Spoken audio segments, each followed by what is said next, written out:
সাকিব মিয়া, বয়স 18, বাড়ি ব্রাহ্মণবাড়িয়ার কসবা সীমান্তে। পরিবারের চাহিদা মেটাতে কাজের খোঁজ করছিলেন এই যুবক। সাকিবের স্বজনরা জানান, রোববার রাতে কাজ দেওয়ার কথা বলে গ্রামের কয়েকজন তাকে সীমান্তের কাছে নিয়ে যায়। সে যাওয়াই যেন কাল হলো তার জন্য।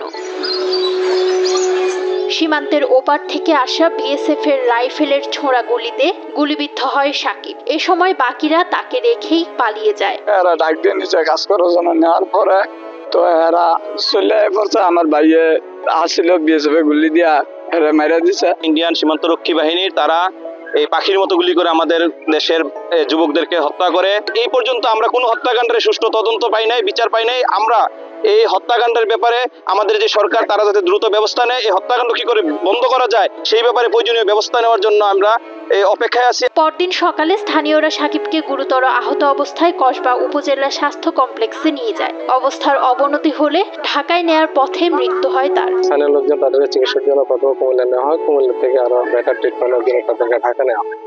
ঢাকা নেওয়ার পথে যে সাকিব সে মারা যায়, তার লাশ দেখতে পাচ্ছেন এখানে। এই ঘটনায় কোনো বিবৃতি দেয়নি বিজিবি। সীমান্ত হত্যা বন্ধে সরকার কার্যকর পদক্ষেপ নেবে এই প্রত্যাশা সীমান্তবাসীর।